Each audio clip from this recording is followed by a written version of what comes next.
nyame ko akufu adomaye jampo say one tay Ghana for bataza ayi obia force work is uda and as somebody has forced you kiss you forcibly before I'm buying you a shoe a moke mikoto moku amount professor tuto moku on ye na won na ekire say de ya yenkotia fancy comedy mu na eseke ye banish wo ye twa masu free wo man nim head watch there yen twa wo masu we should banish them bataza yen banish hwan wa hunya atwumni search for grade obia yire wa fi wa no da professor no professor no we are say nyo no hi hello every day you say hi you don't show me anything on show with the obia for so wa fi wa no da force na fi na no hwa de na nka bete na o meka me ntia o ne hwehwa ni mu ba bia ayi ho no sa Ghana port and harbor ye na kotu ade no ye ho ye ntie nsem tantan a sa ko mi ni jampo ye be ka kire Ghana for. It was un-Ghanaian, it was nasty, it was uncultured for a few people to hide under the cloak of partisan politics, to be spewing gibberish and nonsense about the dead, and then also using that as a platform to be threatening others, including the president. They are not Ghanaians, and they are people, in my view, they are not worthy to live among society. If you have people like this, people have died, and the whole nation is grieving, and then you go out to say that we even kill more, including the president. They are not worthy to live in society. Elsewhere, in traditional times, they would have been banished. That is who we are. And you are not getting people because you are, well, let me just say that generally you see under partisan politics, people have different interests. And so you cannot control everything. But I'm expecting political leaders to come and dissociate themselves from some of these comments. Okay, to create, they've done that. Yes. Yeah. Have they done that? Yes. No, so you see, disassociate, okay, well, disassociate and reprimand. Okay, disassociate and reprimand, because these are not. You see, these people, they are not even fit to be members of any political party. Yeah. They are not fit to live in society. Yeah. They are not fit to be members or supporters of political parties. They are a monumental embarrassment. Because of power, like because of power, who go at the amount, some will for the president, the amount, some will vice president, because of power.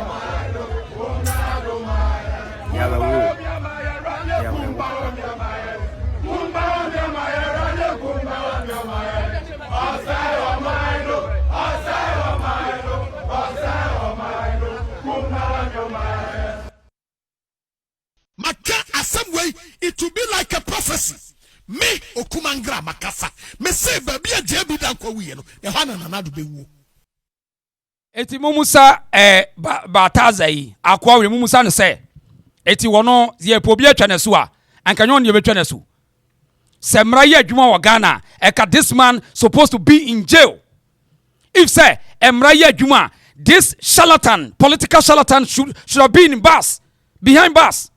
Akwa wensa so a professor. Semra eye adwuma enye Ghana ena semra ye adwuma enka kwa hwan jampo yi ekeso o prison sisi yi. Se jampo ye ewo court America or to London ko jail. So otimi apia video mu na wo say obi aforce work is o. Eno nko akeke obeko jail wo ho.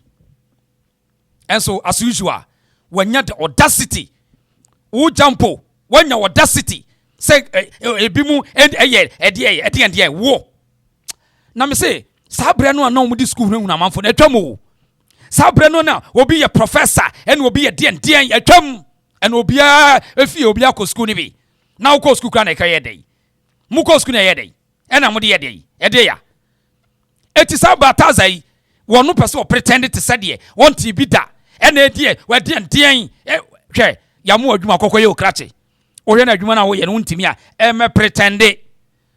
Don't come and pretend. Oh, go and do their job. We want to see the results. Abetrana and the party should disassociate themselves from where? Now over Tazadia, who any reputation to talk. And ya Ghana, Nanka Jampo, Kawo prison. Senya Ghana pa Jampo, case somebody with them. Now a baby aba will make sure Jampo case a very new case no. Udia ma buying sa. Say some people are buying a coin, none enough for womantia. A case in Esaka, you renew case no. As you renew case no, because video in our bontain. Me, a baby buy me, a sponsor side jump case and one no. Over them, me as someone for support we. Because a sexual harassment. As we could jail home, as a civil jail, I want to better say, get the audacity to tell people, say, you're banished woman. Ready, watch it. Yeah, now, but I bet I be who na kokronka say, wo, sex for grade, jampo, K.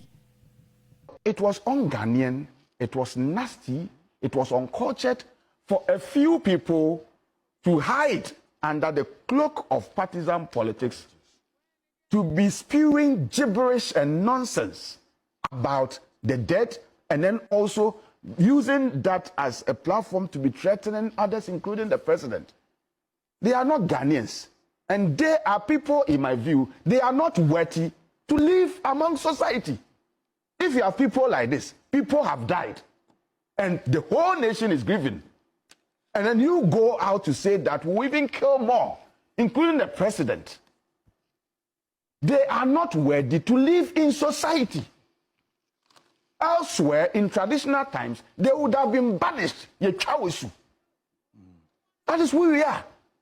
And you are not getting people because you are, well, let me just say that generally you see under partisan politics, people have different interests. And so you cannot control everything. But I'm expecting political leaders to come and dissociate themselves from some of these comments.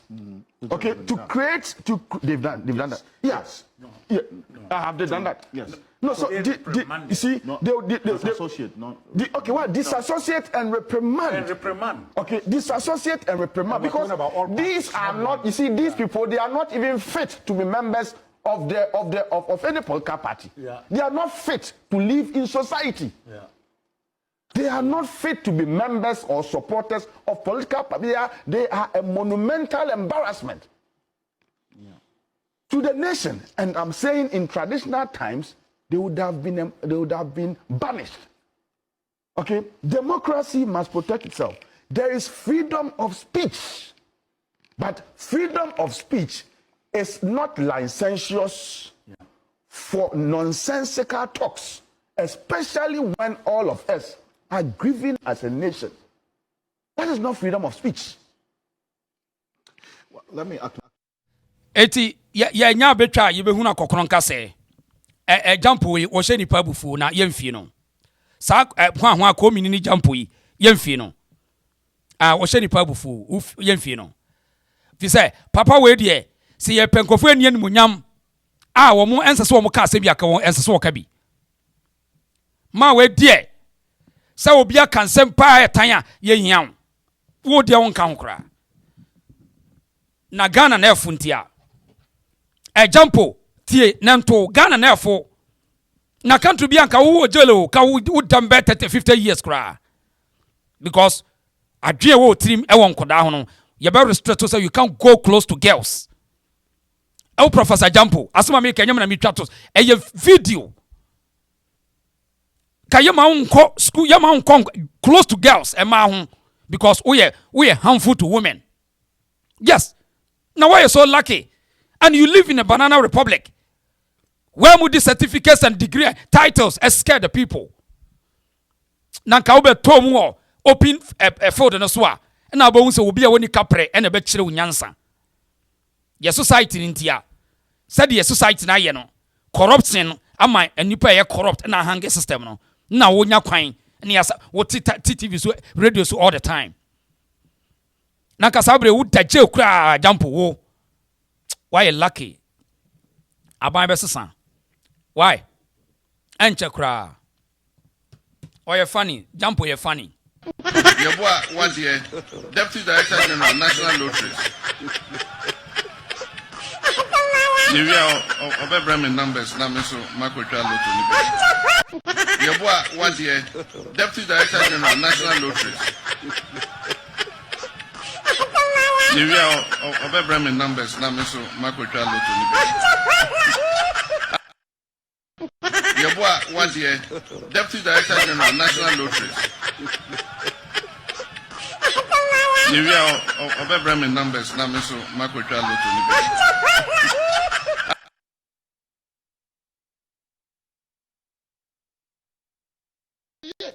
Conforneti, a comban one Asante foot and a minute of bantama. Yet you need to different so. Or be a castle, what you will do about your bois. Secure the eternity in the city. Monsieur Sekai, young fun coffee. Well, we are not a quality tree. What castles will we are not free with about your bachelor on the infant in Yakuna. Not true to communicate your soul. Nana kwami tiri na timiti wo na ntwe na tana so na yedi nsi akona woni ma ya betum futu agu ani wo school so I said dey and akodi wo papo ye conforneti akomba no wankom Asante foot and a minute wo bantama ya tini tani different so obi obeka so akodi wo adu aba bi oboa secure the eternity na sigi no Monsieur Sekai, young fun coffee. Well, we are not a quality tree. What castles will we are not free with them about your bachelor on the infant in Yakuna? Not true to communicate your soul. Not a quality tree that Timothy would not train a town so when you didn't see Yakuna. When you might have a tomb for trouble when you were school, so I said, the idea could you will. Oh, Unia for Paucho, Usi Debbie, Mansonia, Yasi Maninka, Usi Debbie, Niawutano Noa, Umpana Semino, on Wawuda one Yakan and Saguni, Todina say, Yana, Sawina say, Yawan, what I want for Fari. Okay, acquire your friend Akwasi Awuah. After the Majima who baby Dormaahene, Onyan information free. Akwasi Awuah akwakoye se aboa bi beka wefiri wontimam na womotetes Asanteman mu ho ena de ombedie nti omutwa toro ede kire Ghana fo ne Asantefo ni bi de tie ne se Akwasi Awuah eye onipa esese ye twene rede ede ne kogina nananu anim ewo menhia esese ye twe Akwasi Awuah de ne kogina nananu anim no okokire ba bi kura Asantefo koku anoche na wono na edien esese moboa Asante ni bia anya ready Akwasi Awuah ese ede ne to ne level efi se Dormaahene nsamfo wodi nyina no efri dodo na afri hasei visa me no kasei Akwasi Awuah asem o kan ye no oni justification bia eti ba bi kura nananom ena sabia mo ko gya no che kwan ene ede ne sika akosi ye no esese ye de ne ko na obra be kirem na oka hu bi ena Dormaah jetili every day o create a strategy no Akwasi Awuah esese yetimi man be kire ba bi kura Santefo koku obiri konfo anoche yesi yede ne yetwene red ne yede ko gina manhia na obeyi sansem na no san kire no a wo kire no nananom ntie mi madawma menimisa ade atota Asanteman yani na eye wodo a eho bedwo esese Santefo nyina ye wan na yede ne ko gina ho na wo wie no wantima nkire a waba besesa na no me say internet ne so no do not underrate internet say obi ka asem na ma ne ka ho a eti Dormaahene ensamfo a wodi nyina no eye sa ye nuanom Asantefo ni bi no especially Akwasi Awuah said you will see etwi Asanteman abo so na won so didi Asanteman odidi apotowia ni asase twmanson na wohene bia wo udi Akwasi Awuah chinigina yie tie de me kan yo ebre bi ba ho enye wohene bi ntina me ye Asanteni tie de ye ka no ena enye wo no a wo ye wohene bi na wote ba bi ne nyina yesom santehene so yewura ne ene sikadwa no ena wo se wo ye santeni cheme eniema bi ho nananom hunu na wahene bi obedi Akwasi Awuah achi wo yebebo apa wasese yi na Akwasi Awuah baabia obiri konfo nananom na ekoye de ekogya ne kwan egya ne kwan wo bantema no wo bekyere na wonim no kure ne se mibusamo mpato etwie eye nantwie mibusawo wo kwa Akwasi Awuah asori fa yenwene wa ha mepato etwie eye nantwie mpato mu amani afini yekase etwie a eye nantwie yekase etwie a ye de adea pato menka me pese mu amomo ame abusiafo eso che nian ma santefo na motekasa ko ase no yekase etwie eye de adea etwie eye nantwie ama me hwese obi ni mu mpato on hefin wo ho Proud Africa way bronze mine mpato mu amani afi me papa mpanimfo ne me maame no mu amani afi yekase etwie nantwie madam amu ho etwie nantwie dabi obi ehuna na pesa me ya kasa etwie ayaboa bai yes ma patisa se dabi pato ayaboa bai wa woni metwie ayaboa bai ya pato senye nantwie dia ayaboa bai se ya kasa etwie santini kasa we etwie aboa we etwie a o wodini fofo ho okay obi se buffalo pato dabi enye buffalo ekwo dabi ekwo nye bufa ekwo nye twi Proud Africa etwie enye etwie enye buffalo dabi etwie enye buffalo medas dabi wokura no enye dabi kwaku obi se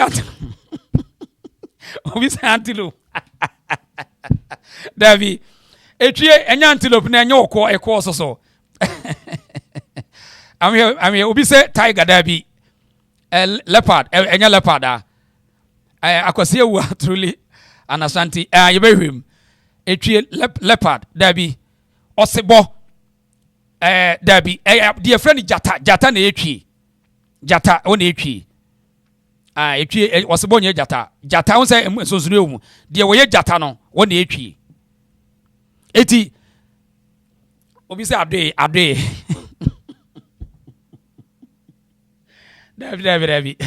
Jata and your friend etwie ni di ba kono no lion one your friend etwie na santimpan nsemu so kwoti se yesi na ye na your friend kwam chiritwie a ye ka so obi a chiritwie a wa chi jata eti o sukuru your friend o se twitwie no o kes sa wo kona ne mpoma twire esi ho anasa wo du adum ne ye na kwam chiritwie o si etwie so a ni wono a wo chiritwie so enti nya sa di kwam chiritwie yewura santehene ne ba ba ma no so e friend kwam ode ne to ne na e friend kwam chiritwie etwie eye jata etwie wo ye jata ni dini ba kono no edini a emu odu a was santedin a de wono no ene ye friend sa etwie enye nantwie nati bonko so tabai we kwase tabai we yo no mislidi Ghana for na eni pempa sante asem enim se wo ka asem papa bi no ma fa asem no e de akotena do ma eti mesre santefo ni nyina sa wo do sante a eye kwase ne ese fa so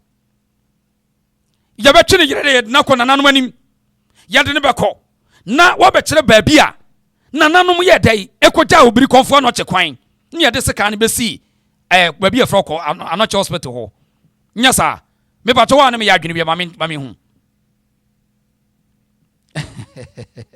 yes bia kojo say reason your audience are playing TikTok do. I'm your pa. So, eti wow. Eti Akwasi Awuah ka ho bi e na Agyimisem bedu etu mfuturo gu Ghana fo nani. Na memeti yai mempene da bia mpesa asem bia me ko hu ne poma sebre. Yenti Akwasi Awuah ansam fo kan. Konfo na chia na wa so suman wo ya cheni ofra ukugwa. Ya semeni ofra ukugwa. Da bia me kanasam.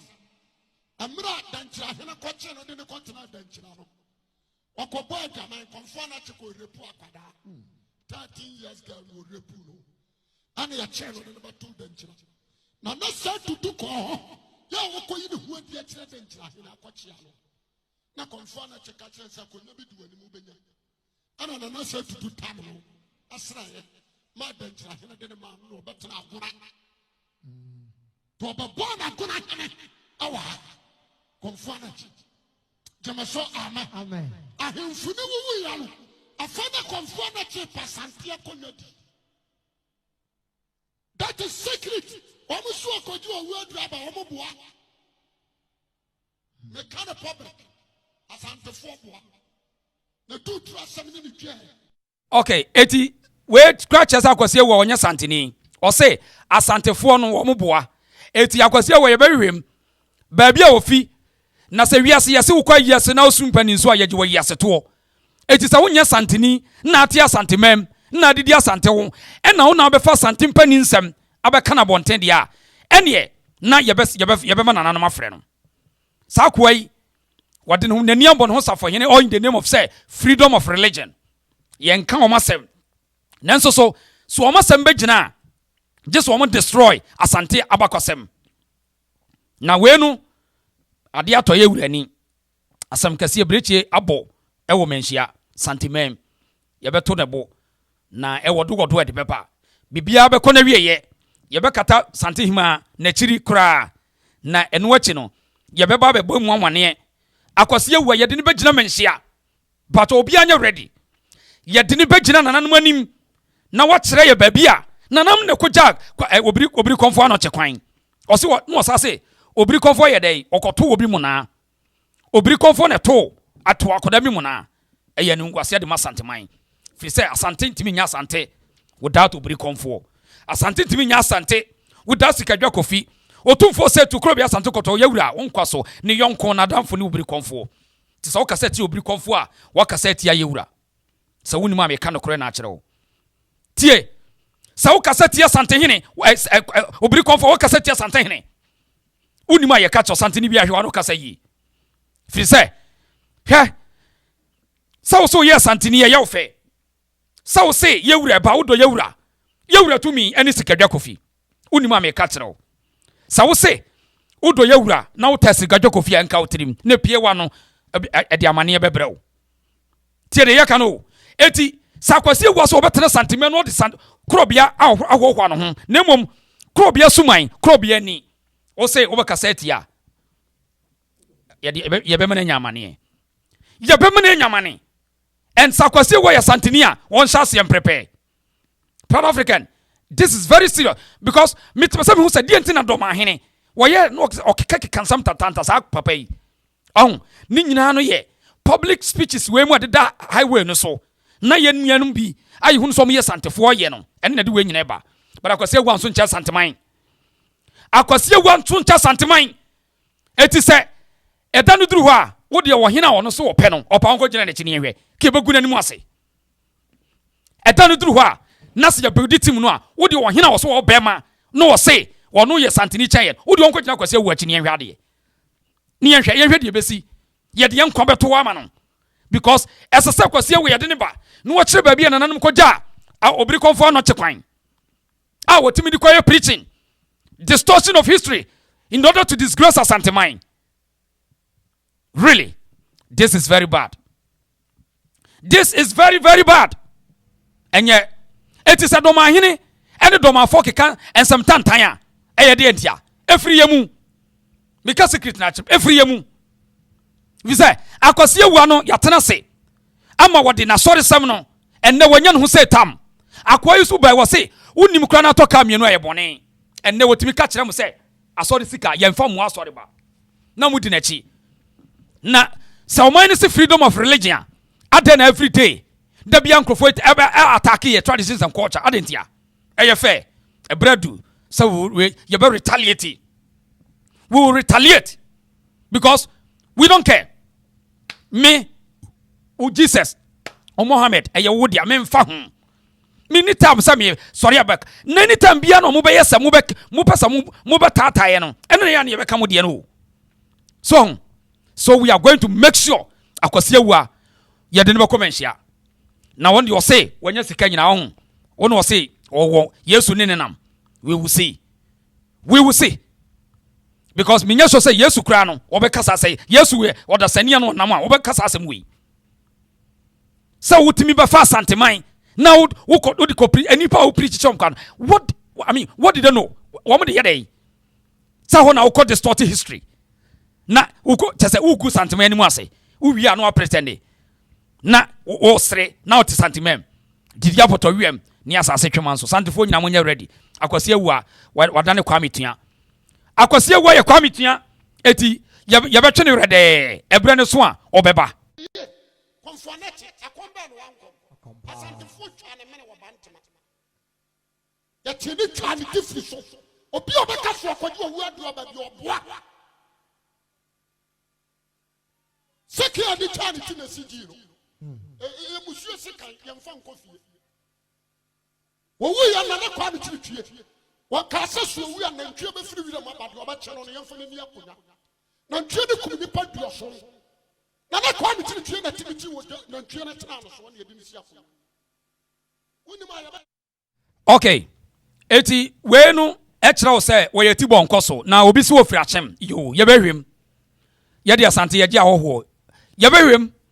Na de ofiri no de okasa mpani nsem we no obekire mama ye eti se nantwie be firi ngura maba na yewura kwamchirichie kwachi nantwie no transo na ono beye oba beye Asantehene saa kwamchirichie nti cheo se nantwie nti uti etwie ne nantwie na we mu nyina adi nipa nim we mu nyina kyerɛkyerɛ Ghana fo ade wono a wabon ni bibia ye ne tan broni dum ne pe book kakra bre no ene wodi deceive ne nuam ene wanye ne hu se tam we nu pese wo sori atia Asanteman we na utena se ma obi sori tia obi konfo ene ye de ase no sori atia wo nana wo na we yen kan kyerɛ wo na wodi yewura hwahwa ho yewura so yonko yewura tumi ni ti ene obi konfo Asante ti ne obi konfo na se mempa obi konfo asem ade asese de mani ate na ade yewura hwahwa ho wodi man hwe yi ensem ebe ka kire mo no tie de ye ka no wodi yewure hwahwa ho na mu kire obi konfo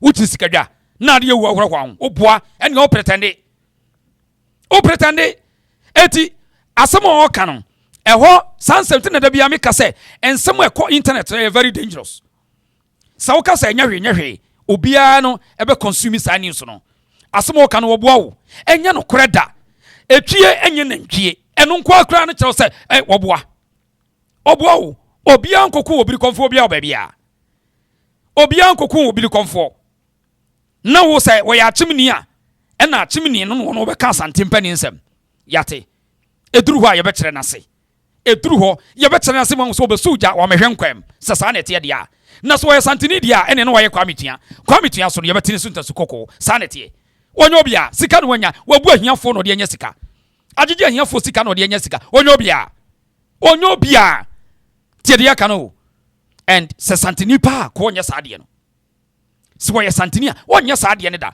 wogege ahiafo no sika ne dia asori in the name of church no wo wie wo se ye mfa asori sika ma asori ba ena wo madwa nya sa bibia wo ne mre etai enya kura Akwasi Awuah eka ho bi ena Agyimisem batu ebedi nsem hunu da bia Akwasi Awuah ka ho ene be masa bunu community guy we obedi nsamfo every day because ensam a yemfa ne hwe no a ene ye ne na ne nyina diversional tactics omo try to mind shift omo shift ni pa na dwene no omo shift ni pa na dwene proud African proud why there me da se pa nkofo na Awuah shadow me page na ohun eti nipa no bebre no enya notification but omboa omo ha nyina organic supporters fans no wa say no yesa agise omo manfo ya no gise okoto no live no mento we will deal with organic people nti proud me da say wo tag ya manfo pa omo overshadow me page ni nipa bone for but enko ba bia still ye betia sim me da say proud African thank you proud say mun share page no e ma ye nuan bebre nti enka so ho because yensem ayeka no nipa bebre ni nyo ho nsem ayeka Nigeria fo ni nyina no omo work me page da bia menya notifications Nigeria phone be pray no try some be pull me page ne da batemfa so me respond to emails all the time we try all the best say we pull me page ne da batemfa and na my year lot of security features inti bibia ne na ba me ho na ma reject omo use all emails ma hu ni nyina so nti eya ma hye page say no em say omo succeed so omo last week no to omo work on overshadow na ba me page no so and enko bia it mesra obi an share page no so obi an share page can patu we will speak with vim energy to the people eti omo dede no mo ye no NDC fo nyomo ye dede ye be ka masem no me de enya fans ntina metia me pe fans aka me nya ha na ma betena enya fans ye wase ye wo mission tia eti proud me dance pa now eti history so be distorted now ye din e be say no so be distorted history now ye din now so ye santini a e be hawo de enti ye nuanom bebre no wo mani nye omamre na omamre amane ho no ensam a omamanfo keka fa ho e na aye sa eti asante ho ani bre ne say ye won ka sema ya ba mu da eti ti ase sa eti Akwasi Awuah no say check Norris doma jetli obedi nsamfo a efi Akwasi Awuah mu ensam ni bia akwa we Obia ka chiro se yebetuma akọ konfo to say ni ama bibi afi so a agba ba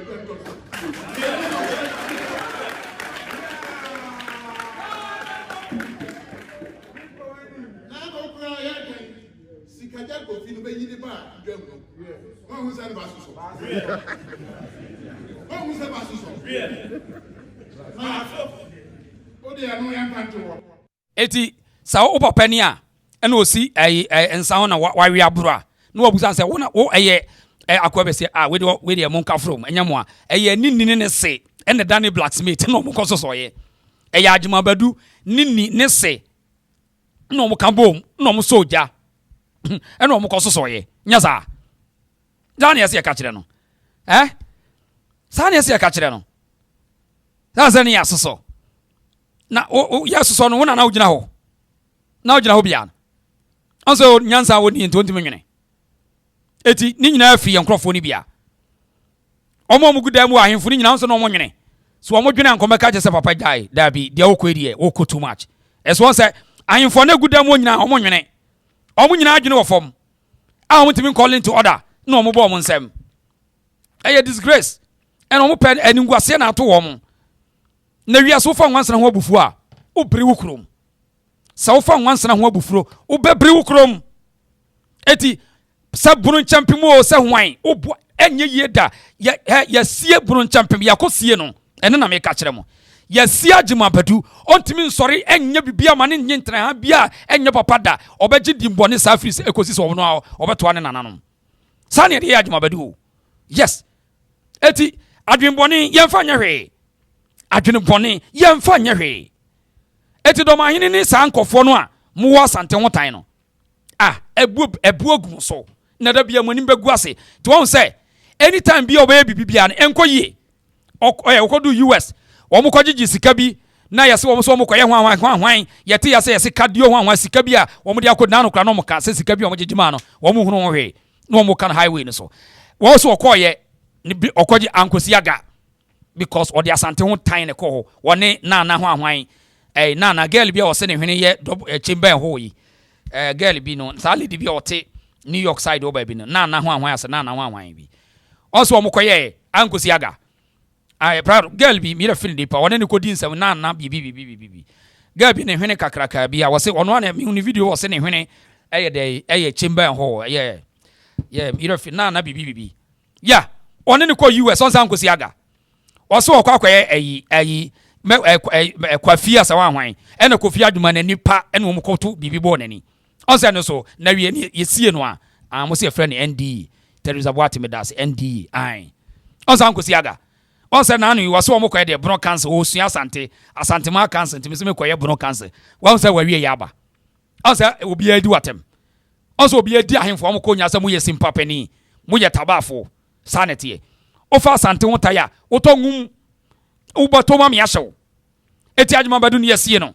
ye de ka sie no huhum aka ni so because of Asante ho tan na anka ni trim na pie na no yesie no wanya amane sanete eti we no wonanam sa akwa bibia no obeye be sosidi Adwuma Badu bibia no obeye be sosidi sanete adwinfi esa eti yenuanom no ya no mo koye no wo mo ti Asanteman mu ya mo yesa mo ka ho bi munya esa kanya sanka papai we no we any say wo kwa your program one ka Asante dia de na beka wo kaso a na sade no me dia ma no wanya problem se won timi na adwuma be won se timi na pressure nko a na ayi lawyer bribu ahen enne na se ne kasa wa say wa duru ba bi on na me friend na network ni nyentia yenti obribu ahen makoye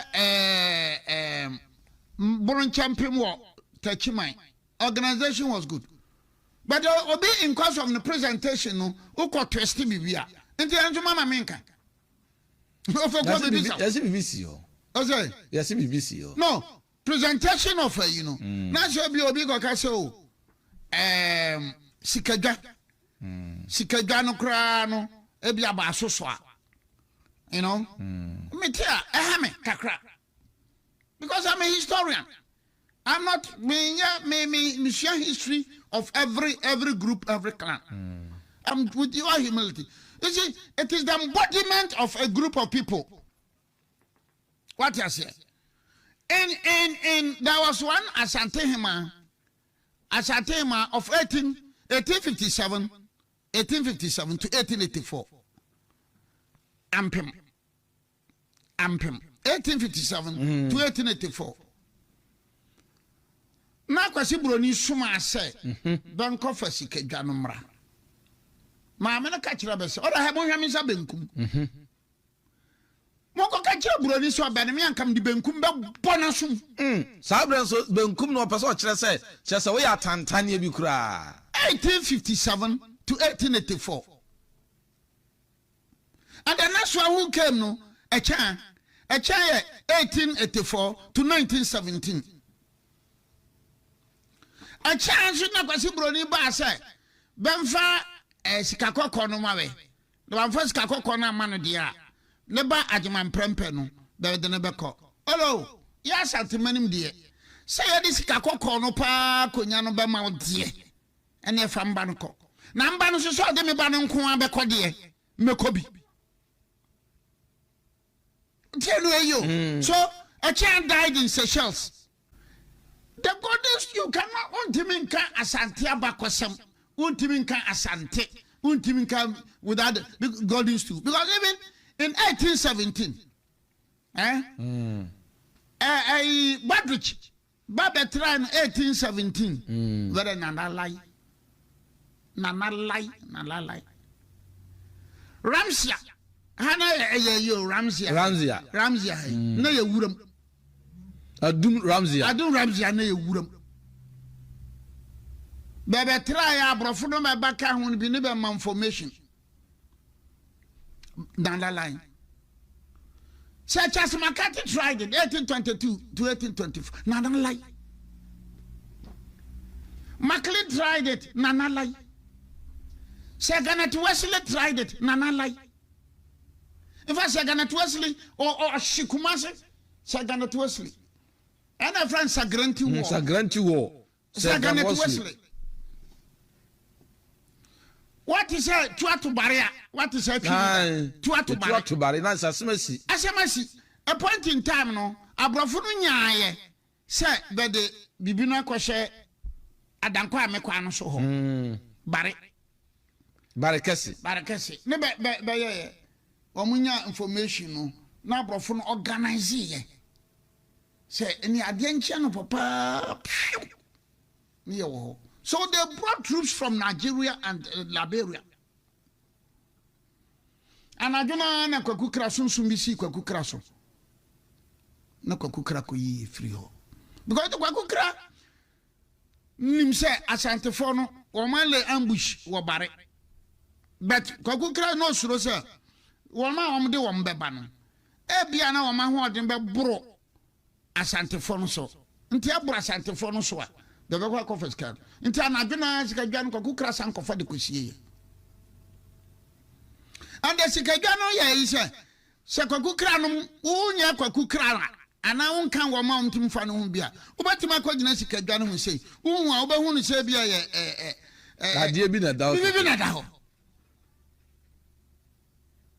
you know enti kwaku kra nko yeti abrafo no nim se de ye twa ha hia o na de ye wie Asantefo no ku aborofo no bebre wa mo troops no ene go fa tu atobare eye ntankese wa Asanteman tu atobare. So the golden stool, please, with due respect, don't underrate the potency of the golden stool. We should not underrate. We should not underestimate the gold skagano obetimwaye. You know. Look at us. Yeah, Adriana Fusi. Mimi Adriana ni. Yaka. Na kama ni aba afase na ni jetuana na nyesu mi jafo a. Baba nim Ghana ba kwese no ni be mpese be hu.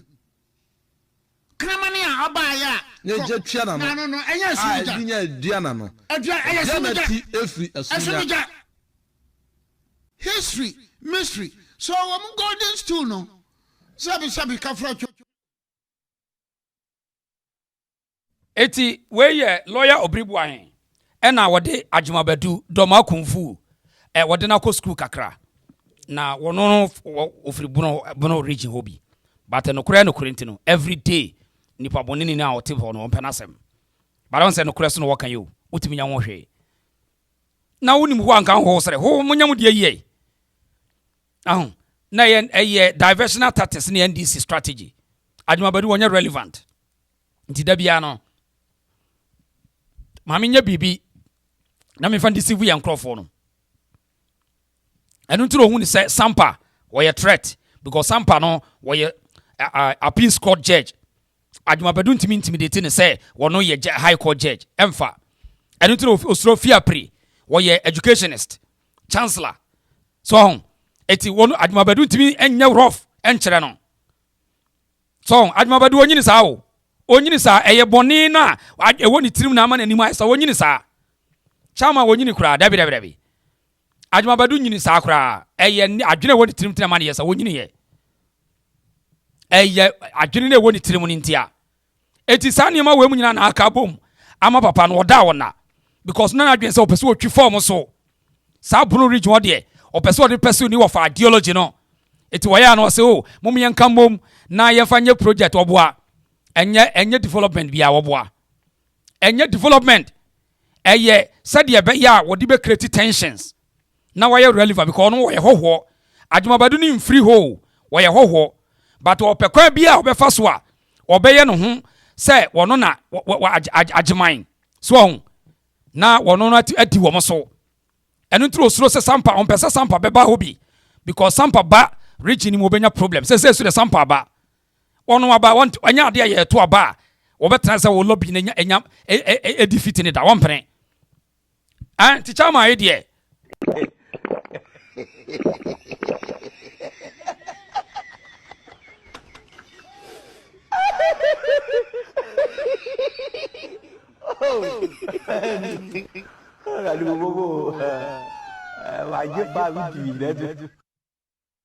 eti senior ma de se no onya relevant bi o because wama say no hey enungwase ne to na to the sense obi ahunu no obi a wo se wo no wo ya aduane wo nua ene professor Dr. Akwafo Akwamu Suminya Kumawu da bia wo sori a wo nko a wo style of ahenie no different obi ahu ba bia wo oboja ne free ade echa mfiri Cote d'Ivoire ade echi a 1290 every day 1290 nenti akwa we no so why judge me dem ntia so ti we no so why judge and judge wonim history and so me dem wanwampo anyway exna ye ne lawyer Obribwahen be di no nkomo mo na ye be di no nkomo mami fa asem we nkire mo na we no ayi muntaka na ayi na ho ana no mo sere ne sa no. You have to make the most difficult sacrifice to go and serve your country. A video enu na Ghana for ni di ho ase enkomo pa se because before ansa na ye we beba no atoro nkyem beto Ghana no muntaka se nanka mi kobi na mesan ye atofo se nanka mi kobi na muntaka mi twi muntaka si form ena me se enti enu na amafo di video nkomo se nkofo emi no ase eye omo de ase ko mu ke ko yank ye ne ko wuye aye hwe enhwa de.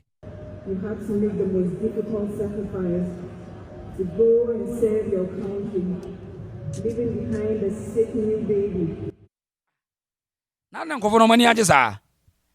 Omumie no so na nka helicopter no nkomumie no kotram bio. We say we na twi we see ye.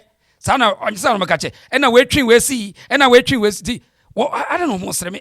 Se de no mo sere na ye ntia se. E de ade a. And the mother made the most difficult sacrifice to go and serve your country, leaving behind a sick new baby and a mother who was still healing. Peter, 2 weeks only. Oh, what 2 weeks those were. 2 weeks of endless kisses on baby wingless face, all sacrifice. Te yampa se sawre ho pa na widofo yi akunafo na ekan wo mo tribute wo mo kunu mo tribute.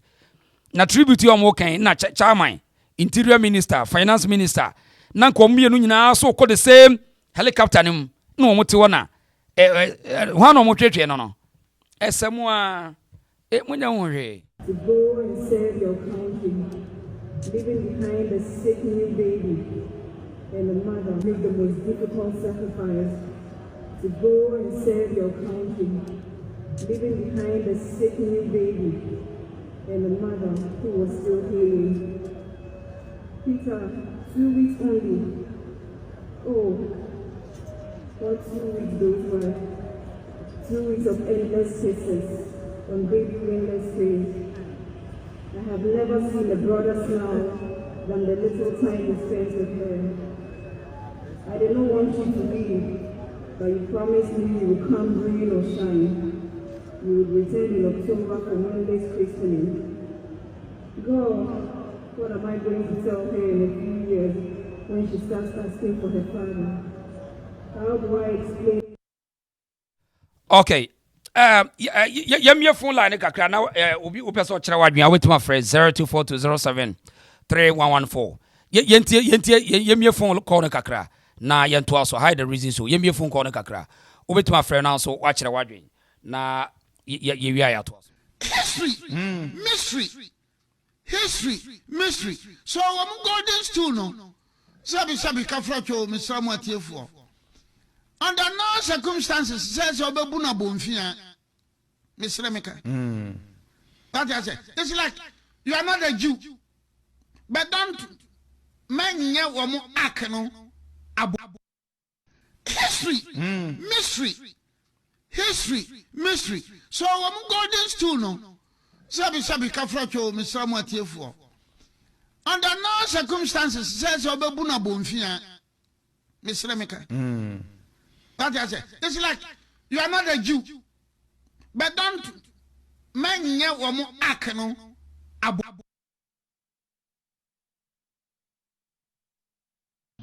conform chia na wa so suman wo ya chini wo fra ukugwa ti asemni wo fra ukugwa ha da bia me kanasem amra danchira hena kwache no de ne kontena danchira no wakobo adwaman conform na chiko repu akwada 13 years girl no repu no ana ya cheno de ne batu danchira na na sa tutu ko ya woko yi ne hu adi akire danchira hena kwache no na conform na chika chire sa ko nyabi duani mu benya ana na sa tutu tam no asra ye ma danchira hena de ne ma no betena agona to babo na agona hene awa conform na chika Jamaso amen. Ahemfuni wuwu ya no.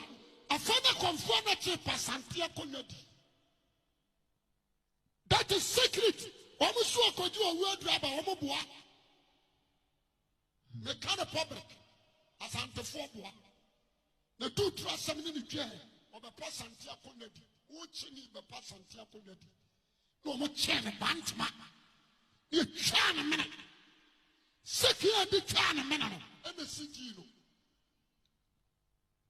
Once okwa a Sudan kitwa bi. Omo say e sekia wo di grade atwe anche. Anu e di twa confirm na chiti. You turn it to your theatre no wa. And the contusion ya tamko ukugwa. Nti sekano obi ampeso de be kwalifie. Me pesa me ka kire wo. Ono anu okom. Otime mante abeho. otimi yese otimi yese konfo na tiewu wo wote ha se kom tekare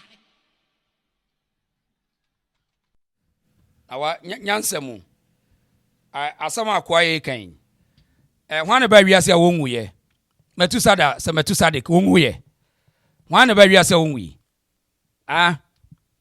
Jesus ba wanwu wasaba biu Muhammad ko wasaba hwan ba wiase a onko Abraham wasaba biu hwan ni Abraham house address na mo yenko yenko tia no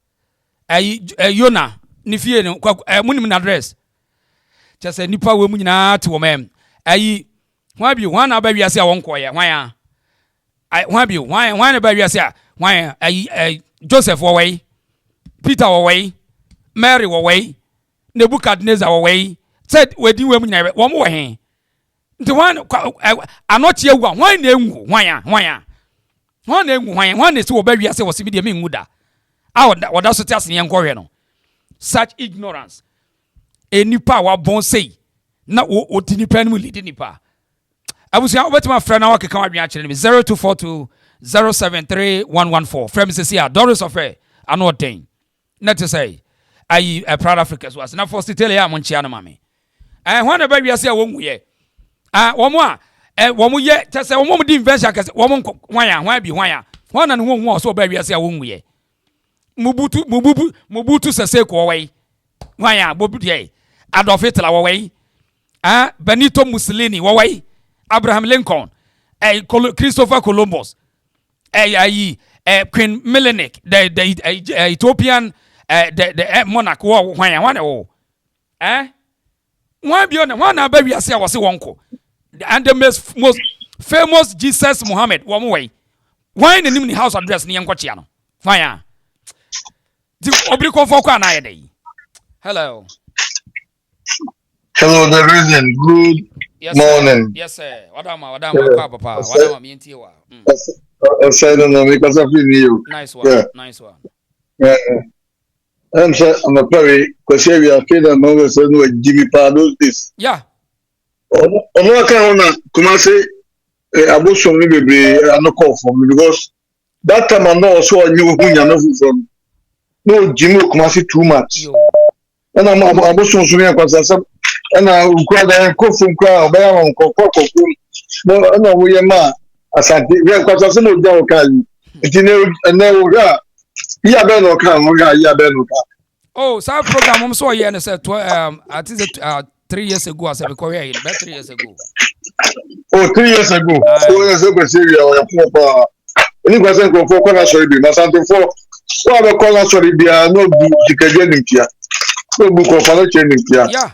I'm often talking to someone to say, was it Tatata de Macafa? Not a Idiamano. Now, who could no say, we have physical house of the banner. Onwa. Not we move on, sorry, anybody we yachi. Oh, Ghana for moving you now. A butcher, I don't know, sorry, Kaka, Penny. No more trauma, Pentacles, and not Pendiana, other churches. Because ọmọ àwọn ṣe kìí ṣoṣo wọn ọmọ náà ṣe bá a ṣe ṣe náà mo kọ ọmọjà ọmọ nǹkan ní ọmọ máa ń tó mú wú kọrin náà sọ ní ikú ẹ náà sọ ẹni gbó ọmọ Ghana fọ ọmọ tó sọ ẹ náà ẹ dá àná jẹ ayẹyẹ ọmọ sọ yìí kwesí èrè àṣẹmọ àká yìí yẹn sábẹ ẹni wù bẹẹ náà wọn yẹn sàtìlẹ àná. Me kai kura na mo bi kyerɛ m sɛ sɛ wɔ so yɛ so ofiri akye ho baabi but ebɛwem wɔ akye de kura ofiri akye de a mo tunu fi kuma se so wɔ akye ne a wotimi ofiri akye de a the so called ayafo na mo kuma se a kyɛnma wotumi kɔ ka asɛm baako a na kɔmpɛ na twitwa no no ɔmo fɛ wei nkɔ kɔhyɛ awia so yɛsa ne kora so ɔmo te ase koraa obi a ɔbɛkɔ tia Asanteman biara no ɛso ɔmo so kutia no so ɔmo so ɔmo yɛ ayafo paa obi a ɔbɛkɔ tia sikadwa ne Asanteman sɛ ɔhene ni abere amanfoɔ ni abere ɛhwɛ sɛ nea na ahema ɛbɛsie no kama nso tam na kwasi asɛm ne deɛ yɛ kikaka akɔfi mu yɛ nso ti dɔm ayeka ne ɔka no ayafo no ɔmo wɔ hɛn ɔmo ka kyerɛ no sɛ aban no na nkasa ɔmo osi Kumasi bi ɔmo ka kyerɛ aban ɔmo nyɛ demonstration na onya nkwasi akeka no na ɛdɔɔso no Magino no besaba yɛda ase paa yɛda ase eti ɛnokora ne sɛ obiri kofo no chi se wowu a na de na asi ewia se hwan ne ba Queen Elizabeth na amanfo ka yehwe ayi Don Diego de Azambuja Onassis omunyina ko John D oko Isaac Newton ai ne ye ne niam akra that's why yesu Albert Einstein so hwan the papacity would wani che Roman Empire na wo muso kra be ha adwen no hwan Alexander the Great Proud Africa won koye Tupac Notorious B.I.G. Why Michael Jackson, Daddy Lumba. One name is one no see what betchenable. Ah, aye, Uko India, one more Cassifua, aye, India, woman you pay an aquaman commander, woman no moncoy. Why have you? Why, Mazi Doche Mamau, Red Army, one coy, Michelangelo, one coy. Adena Bibinino. Wa kofa Christosum no a na won hunu nyansa na wo pese wo de bre wo shiripa no mo yesa de ye ene de internet be expose wo ene wo ye Christo ni ne wa anya ni nyansam wani mbegu ase wo tie de ye ene wo ye kramoni Doris of Ese Santo ko Bob Santo ko de bio ene wo ye kramoni wo ye Christo ni obi anse wo kwa na mom se wa anya ni nyansam na se wo de a primitive mindset na be wani mbegu ase because the internet will expose you. One enwo when was as so be chenebo minister ne kura dia sia asem no when so no was as so a kire o se won guda na mo yesa niema wo ya na mo de haye enye kura Proud African yemfa kola hello. Yes. Yes, sir. Say, me saying, because someone, sir, Akwasi we kikai. Akwasi we wa boda wana. Oyare, I didn't comment here. I didn't call. Aye. Akwasi we na say ya me pro to be a war agogo. Na obi afakira kwatama no. Na me tie na me friend na be ma. So wunnim na Jimi na me the two wa. So o pekasa, oju sika. Tetia. Na de kika mgu no so na ko jini. O ma dwen nya dwuma o.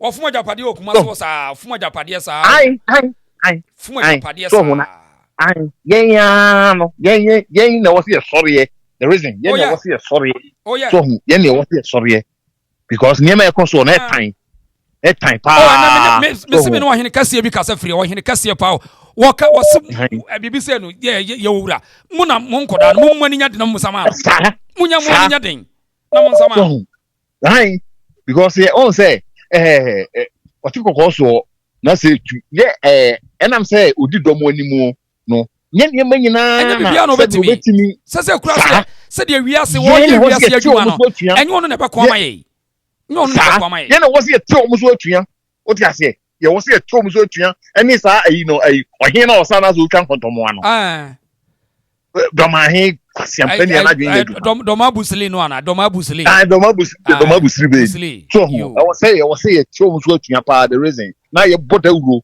so na no because last week me ko Virginia ko ye obi EMC ma o me keka ma dwen tro mo e kire brofo na wo nyina me so wa pefa be wo so mo kro mo hini ko ni ma se na mo ntimi nkade ya na mo ntimi nkade mo ntimi nkade na mo tena mo Jimi no me do ase me do we se no bi so apa okay yen ko the other line so me say wo de brebre na yewura nkata na bre wo achi na wo de wi a mo beti nka Hello, this is aha the internet is coming. Mami yen ko amra hello This is yes sir. Good evening. Yes sir. Yeah, good evening. On say na say to so do sit here no we memfa na say wiase nyina ni da no so wiase nyina animo enti no ono no san kwasi asem say no onkasa dabi what you say open so abie na no pen na nso so no yen asantefo no ye na yesta ye kuma no sanity emra Dormaahene eduru fa yase na fa yase fo ene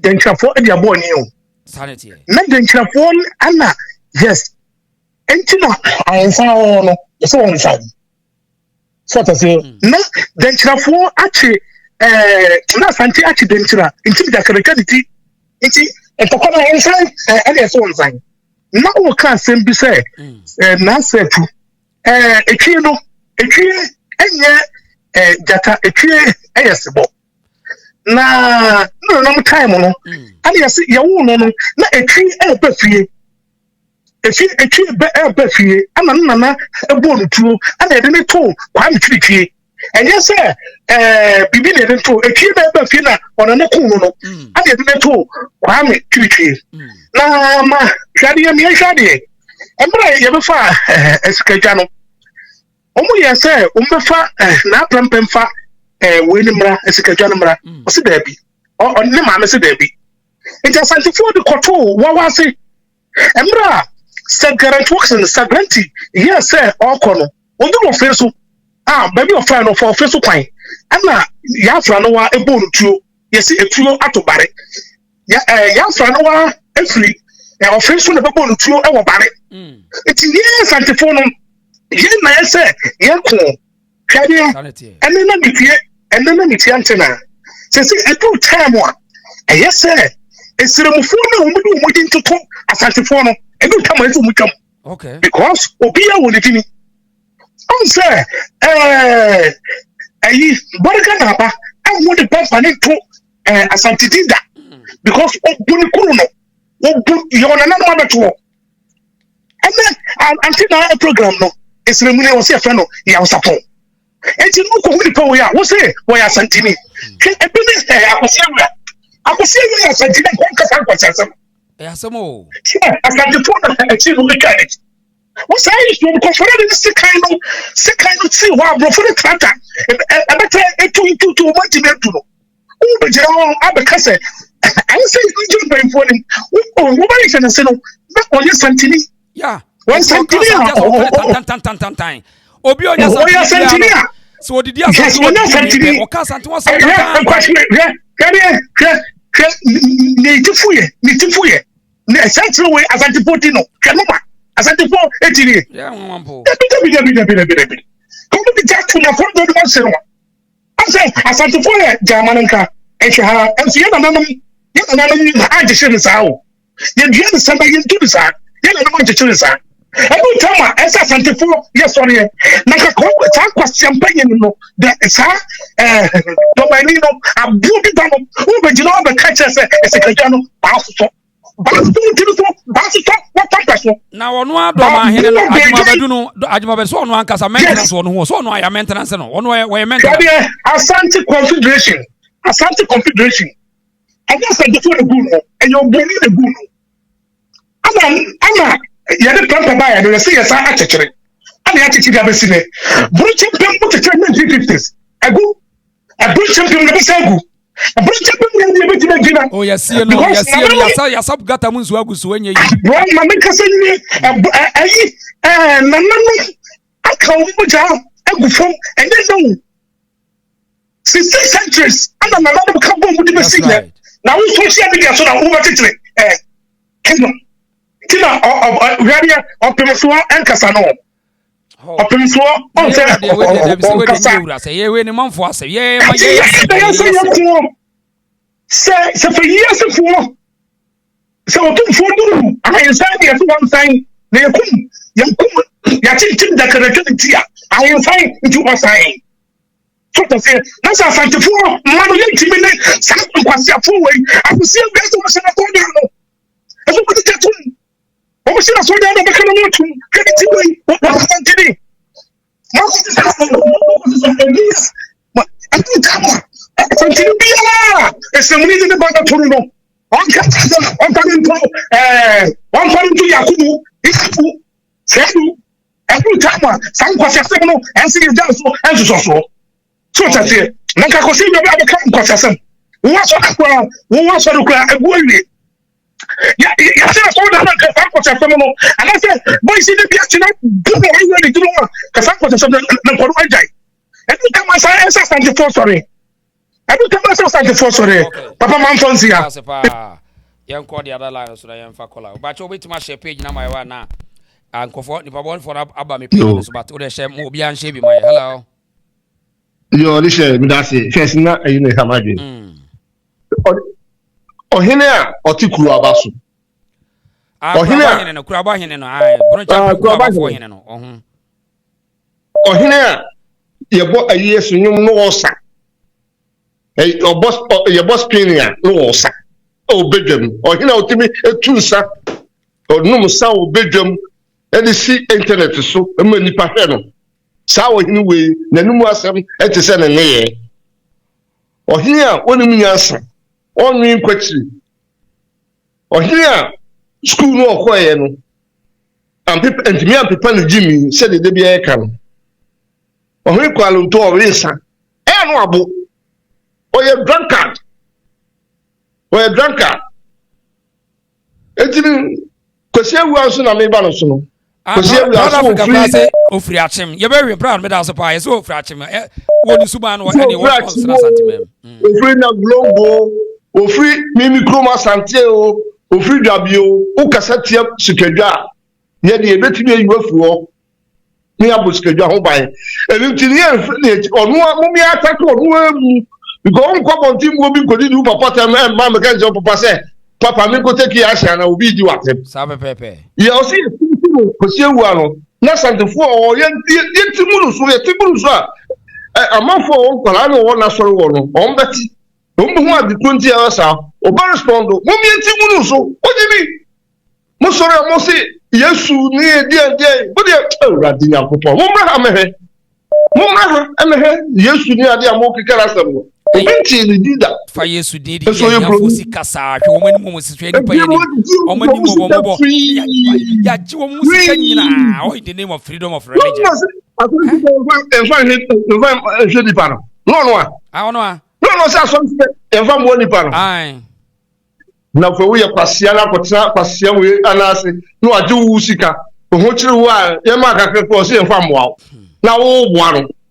Na se nubi ni amakwajiji ni amde asem kofo na guo mu national driver unti ase da okay obi get papa tabafo ewrade and say enyamo to say yes at prophecy house the prophecy office it is so for no man emboldened ombuka kwasi asem ombuka se tuetumi e so si omo na abre omo ase Ako asmoken misi mitie na misi me yesa me mpese mitie misi mba misi be miti wa nti misi yetu ala misi no because esa na makum ehu but omo ye den otufo ye nyame otufo ese ye nyame ye otufo nyame kase onyansa obien ho enyo otufo aka dana ntiase ye na nanu kun free tete mukaka brofo ne mu eto ye mo ti ntwe bia so nti mu to bien ti mo ti bi nenne I am going body near to see my actual said is Geno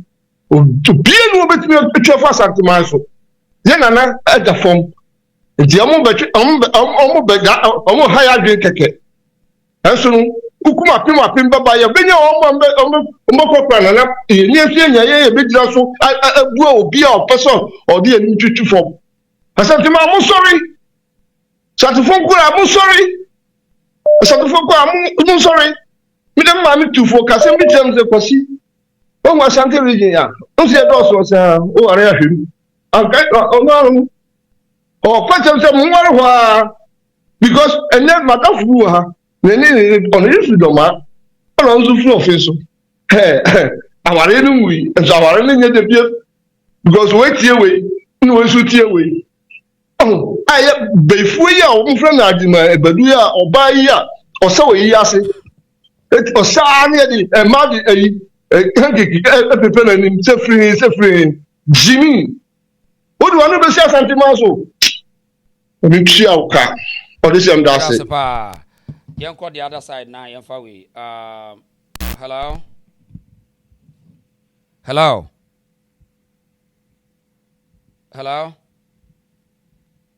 Okay. I'm so new. Hello. Reason. Hi. Neti say odisheba. Me hoye pa, so hoye. Nyame adumo. Reason where me sem yemie no. Eh friend say Raf. De na woye ne de number 1 en kwasi asemti. Ese so bia condemn ye nyina condemn to the highest level. na reason ye condemn Ralph no me pese me dia say and there MC say me nim also experience network ne BBC about a video ni mayi na me patros the way am hunu no saa na me nsu me hunu entwetwansi wo ho Debbie.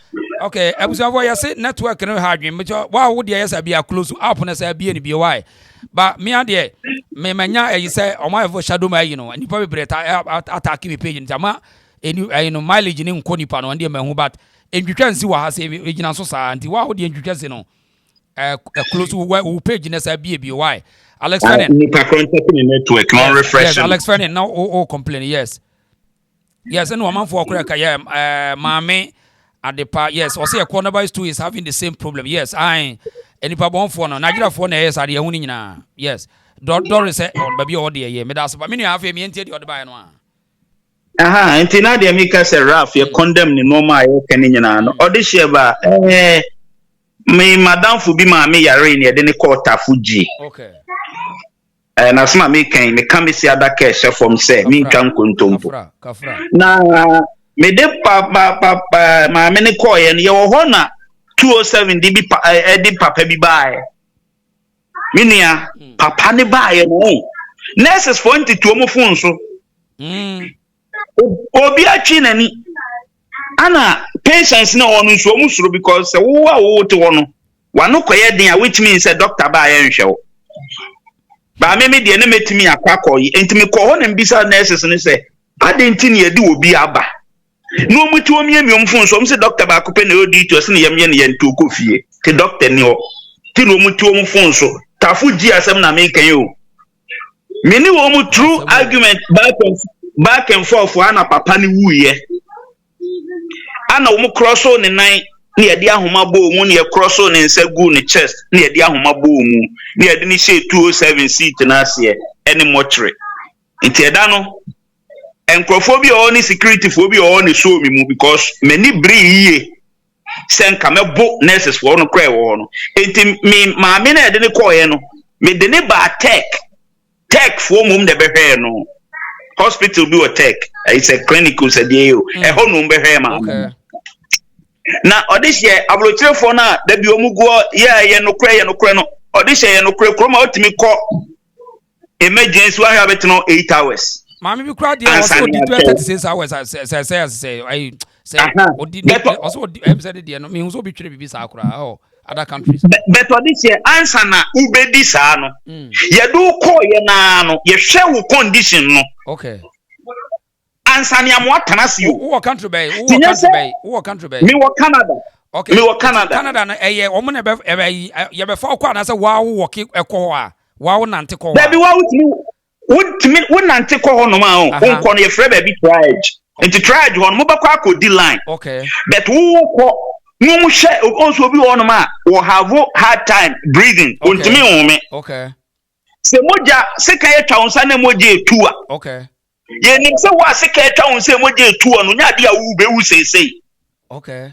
be the one timi home no okay eseso wono no o mo attend to no first enti betimi abasa se ka twa moje etu pa be ti nim se wo de no enye serious to obi a on timi home a ensi so no enti ebe he se mi pa no one way abeka say what ho na ye hwe nkrofo wa betino be 4 hours madam be or say you have to in US you have to be or say you have to be in line as o delay so Doris of fair or say as o delay yes US wo mu bro US system no wo mu no US ho no healthcare system no e de ye bogus kra wo mu de nya papa wo as our US health system nya kra ho oh check Canada de nya universal healthcare David Trump over Tom Ukro David audition bi so bi o ti US bia nya se me kan bo mo mase Canada health system in US on mi do nyankopon hata soro wow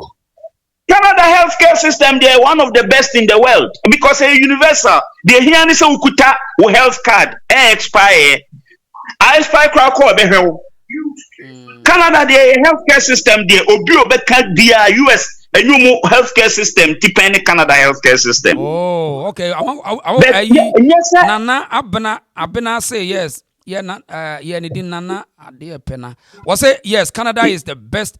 Canada is better than US. Okay. Oh yeah, US the reason one way now kwana uni a year friends a health insurance and e be hwe wo mo because e ho ka na be ba no na betua. Enti US healthcare system no etimi mo bi ton ni fie a wato na ton na japade nyina de hwe ne ho yale. Our US ho. Any kind of credit actually, yes. Obviously, USA it depends. Also, it depends. Charles Asante say it depends on maybe. Also, it depends. This on our said. Yes. Benny say yes, it's true. I just say what Juma who company be away Juma Coca-Cola be an ABB no mama extended health care. Show no you know ma. Anya sa e ho no asem to anasema ko. Ba mo ho de sa mo ho de now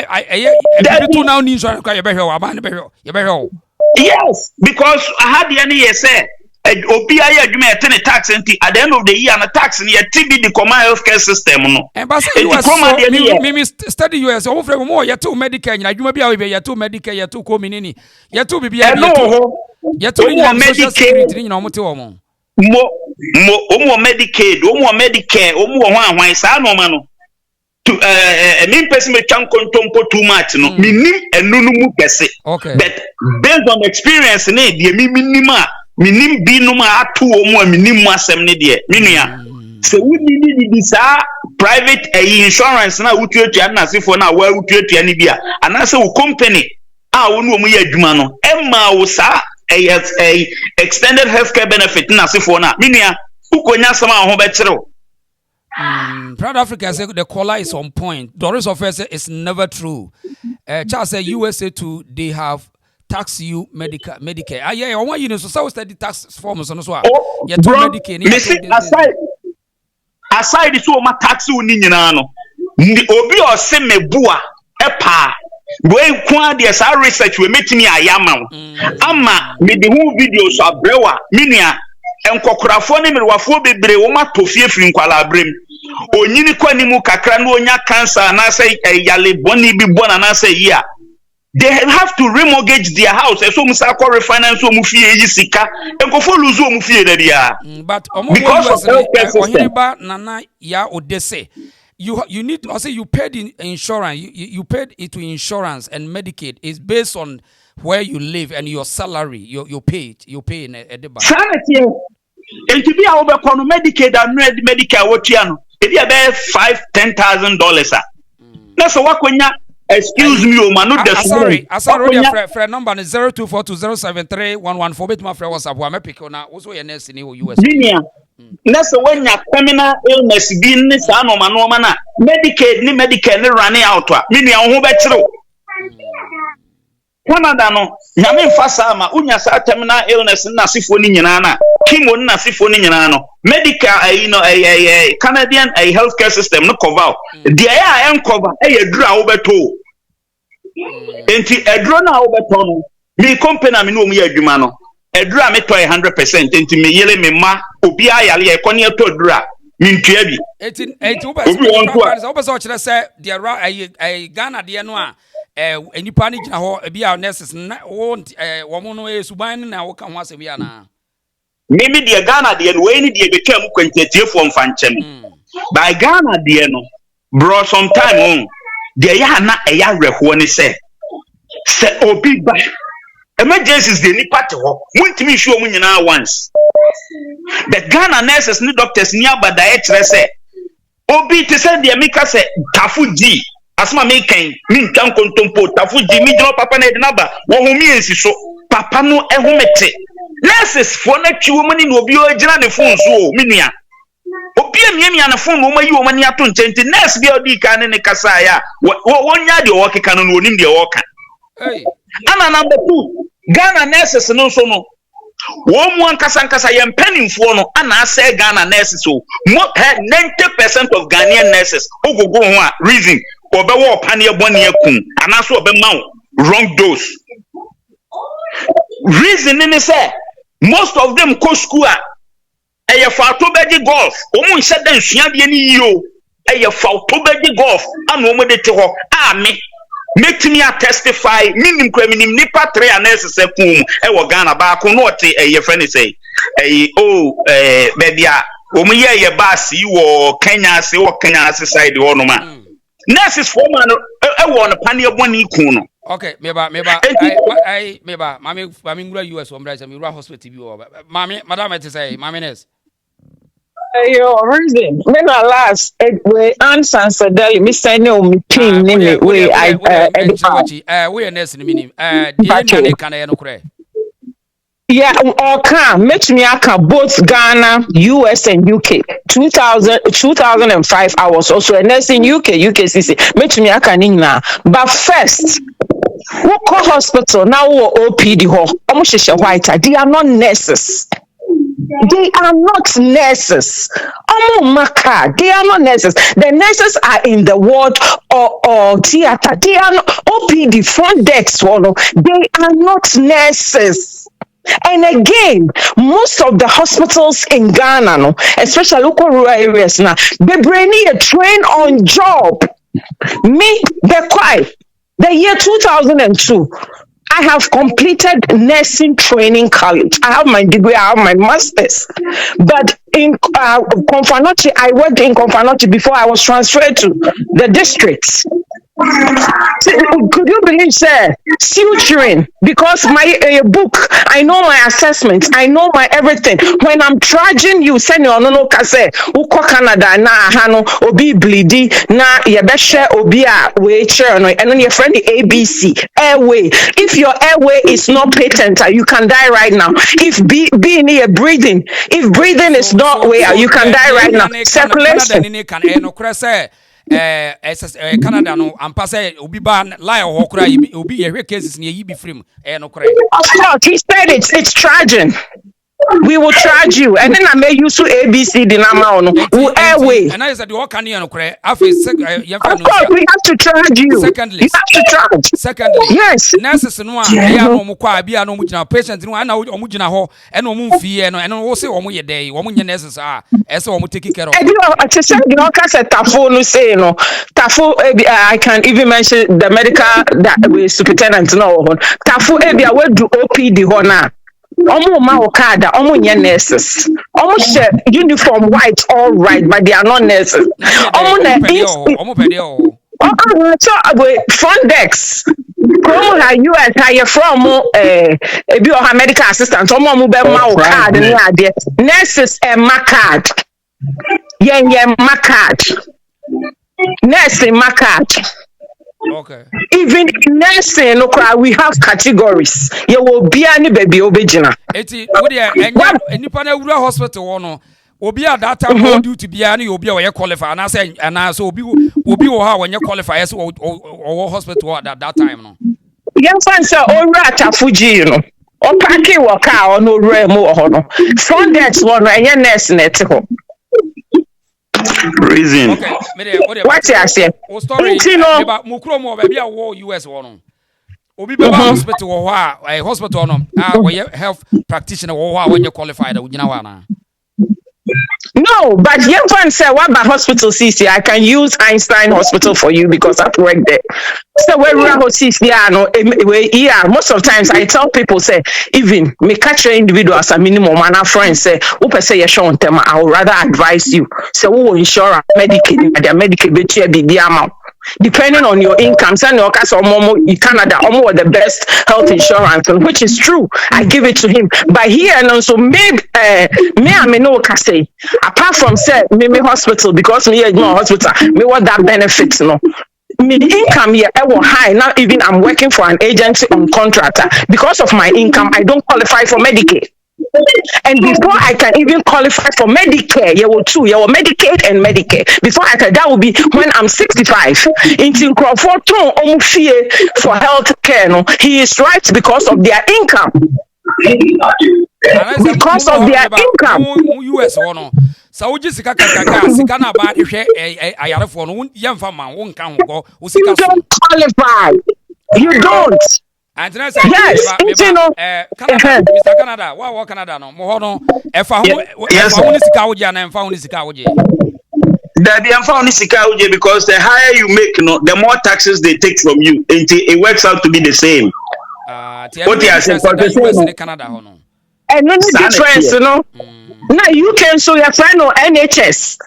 No, so to me, madam, for me, no cassatis here because they're in private and come to say no document. Oh, yeah, midwife. Oh, yeah, midwife, or you can see our Ghana, yeah, no, fibroid.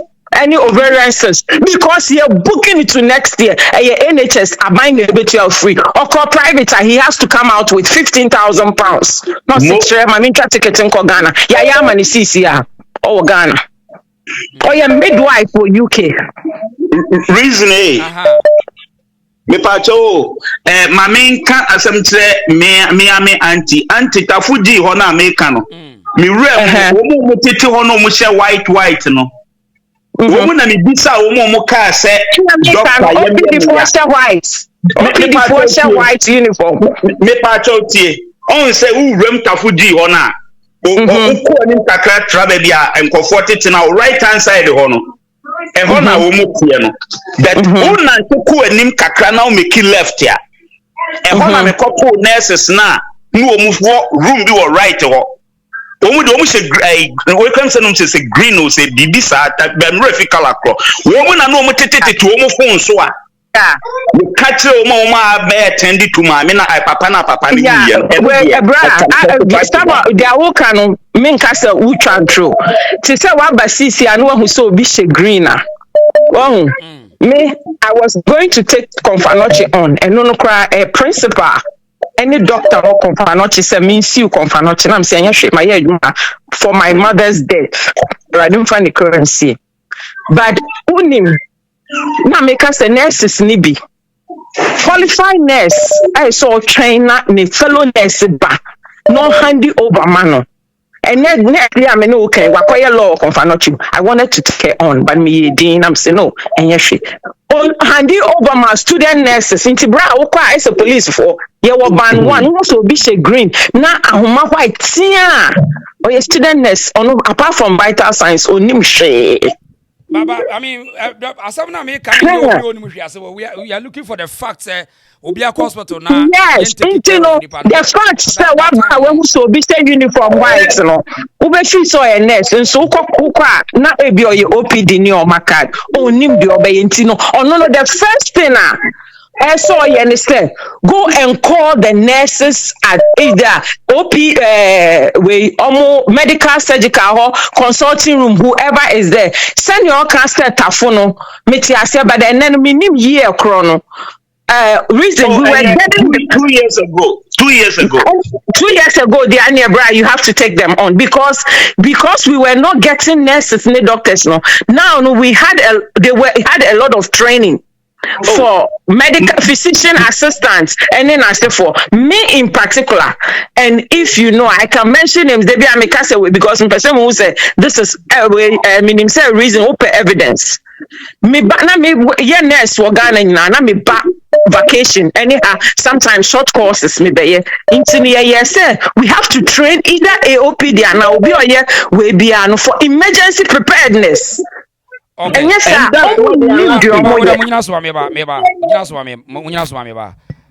Mami Musa yinu ya semo ase beba. Openi boko de. Hello, openi boko de. Hello. Yeah, hello. Openi boko de. Oh, boko. Aha, put your voice na yentiwa. Meti makasa. Aha. Okay.